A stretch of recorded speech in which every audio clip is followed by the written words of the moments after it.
Hi, I'm Byron Katie and welcome back to another episode of Soul Stirring Astrology, where I give you my textured take on the world of astrology. So before I get into today's full moon in Libra, I just want to thank everyone who's participating in my research around power and transformation. So it was really great connecting with people virtually who support me, love my astrology, love engaging with me. I really enjoyed having those confidential conversations with you and you aiding me with my research. So the opportunity is still there. I'm looking at astrology, I'm taking particular themes, starting off with power and transformation. So if you would like a confidential 20-minute conversation with me looking at the theme of power in your chart, then drop me an email at bybreensamuels@googlemail.com. I'll be rolling out other themes as time goes by, maybe in the next week or so, but for the meantime I'm dealing with power and transformation. Okay, so today, Saturday, March the 31st, it's a full moon. Full moon takes place in Libra, which means that the sun is opposite it. And the sun is in the sign it rules. It's in Aries, alongside forming a conjunction with Mercury, and then further into the sign we have Uranus. Now with this full moon, both the sun and the moon are at 10 degrees. And so the suggestion of the theme for this full moon is around authority and self-mastery. And the reason being is because the 10 degree is an indication of Capricorn and Saturn. So there's a call for, there's a sense of wanting to establish your own authority. Now, there are 7 planets that are actually in cardinal signs, which is incredible. So for the next month, this is action, action, and more action. Your foot should be down on the accelerator, but before you really put it down fully, you've got to be able to work out whose will are you submitting to. Because if you're submitting to somebody else's will, that means they have authority over you. And if somebody else has authority over you, you then cannot manifest this new identity that's due to be born with all of these planets in cardinal signs, but particularly because you've got the sun and Mercury and Uranus. So Uranus wants you to be unique in your own identity. But if you're submitting to somebody else, then you're undermining that. So with the moon there may be a connection with something or a scenario or someone who you have an emotional connection to, and that connection is undermining you. And there's a fear or a reticence or a timidity or an uncertainty of you cutting ties with that person for whatever reason. That could be because you've ceded your power or you don't believe in your own power. You've got the moon, it's in the 7th house, it's in Libra, so it's definitely about someone else. It could be an intimate relationship, it could be business relationships or any type of social relationships. But the more you cede your power means the more you undermine who you are. And so the call for self-mastery is very, very clear.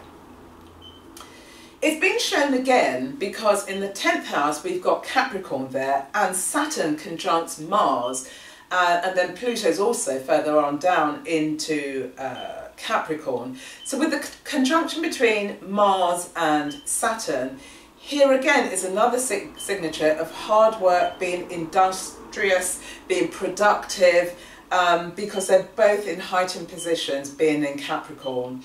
So you've got Saturn there wanting to be respected for the expert, for being an authority. Now with Mars there, Mars gives it that additional kind of grit, but you need to be careful that you're not being Machiavellian in terms of achieving what you want, because they're in the 10th house, so this is about your standing, your profession, your position in the world, but you don't have to be Machiavellian in order to get what you want. That's bad karma, and the more you do that means that you can't live into your dharma, which is waiting for you. But also, it ties in with what's happening in the 2nd house. So you've got Venus at 0 degrees of Taurus, the sign, and one of the signs she rules. It's in the 2nd house. So this is about identifying your values, your principles, your beliefs, your ability to use your Venusian qualities in order to generate an income. So the three houses, be they Taurus, Virgo and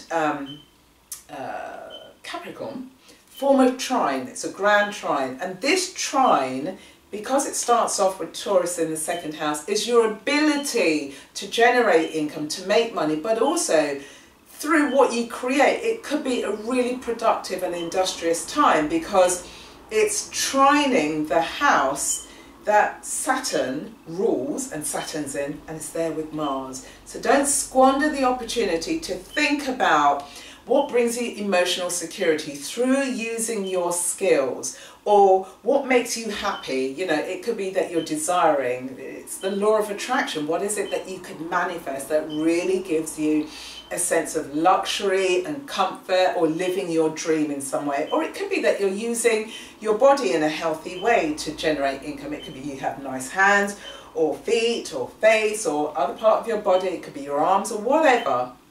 But you're using your body as a model, for example, and it's this that enables you to generate income. Now, if you think about this trine where you've got, imagine you've got Venus here, and then it's trining Mars and Saturn, and there's nothing in the house of Virgo, but it's forming a trine in terms of the signs. This locks you into thinking, how can I use my skills, my values, things that are important to me to generate income? But actually it could be the solid foundation that you need to actually build a business, that you could be an authority. You could be recognized as somebody who's doing something quite unique and distinctive. And the reason for this is because Uranus in the first house forms a conjunction with Venus in the second house. So Uranus-Venus could be you have this brainwave around an idea involving your hands or involving your body, or just involving something that you think, oh, I could manifest money or wealth. I could start it with this, this idea that could come like a bolt out of the blue. Where you've got Venus and Uranus, you could meet somebody suddenly and have this intense, passionate affair, but it could be short-lived. And so where you've got Venus and Uranus, you're kind of highlighting something that's beautiful, something that's quite electrifying, something that stirs you up, and also something that you value. So just think about, what is it around your creativity, your passions, your skill set, your values that you could use to generate money, or something good happens to you. So today, out of the blue, so I've got my moment. Earlier today I was talking to a great friend of mine, Eddie. He's a geek, and I'm a baby geek because I'm teaching myself how to code and retraining as a software engineer. So anyway, he's a tech polyglot, so he knows millions of languages. So he calls me out of the blue and just says, Byron, you know what, here's an opportunity. And the opportunity he presented to me today is to travel with him later in the year and to promote his tech product. So it's an international stage. It's going to be absolutely fantastic. Brilliant opportunity, and that came out of the blue. But something, for me, I love travel, I love technology, so something that I value came to me, but it came via a third person or a third party. So just pay attention, you know. Uranus is about the higher mind. It's also about technology. You know, so, you know, tune in. Look at your environment. What's happening? But also, what is it that you value? And at that intersection, there could be a spark of an idea. What else is going on? Well, there's this beautiful trine taking place with Jupiter and Chiron. Now, Chiron's in the 12th house of Pisces alongside Neptune in the sign it rules, and it's in the 12th house. So the 12th house is where you come home to yourself. It's like the house of undoing or the house of introspection, where you begin to unfold, and it's in Pisces, so there's a depth of sensitivity and compassion that you need to bring to yourself. And with Chiron there's a wound in some way. Now, fortunately, you've got Jupiter forming a trine, so it's not about chasing an elusive dream or truth and avoiding your life. This is actually an opportunity to have trust and faith and belief in your ability to heal that wound. And in healing that wound, you then gain another example of self-mastery. So it's a deliciously delicate aspect. Jupiter wants you to be abundant in your healing, abundant in your growth. So therefore you can transform your own life, gain mastery, and maybe share that with other people, because Chiron is in Pisces. So you could be picking up on the zeitgeist, other people's pains, but because you've transformed your own, you can then share your wisdom with others. So this full moon in Libra is powerful, and the power lies in your self-mastery.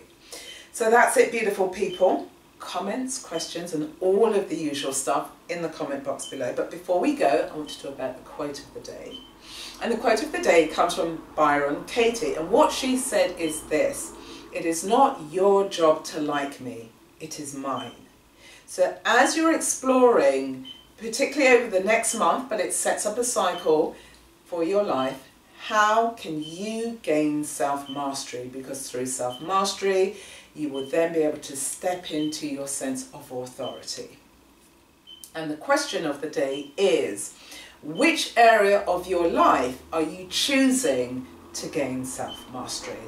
Comments, answers, questions, high fives, high vibrating in the comment box below. You know, I love to connect with you all. This is a juicy, delicious time. Don't squander it. Take hold of your will to grow into your authority. So until then, have a wonderful Easter holiday. So there's a couple more days left. Mine kicked off great yesterday, had some friends over, had a fantastic time, and it continues because I'm going to be living out a part of this cycle of this this full moon, because on Monday I'm going walking in the woods with a friend of mine. So there we are, Venus in Taurus, being in nature. So until then, have a wonderful time, and I will see you again on the next episode. Bye.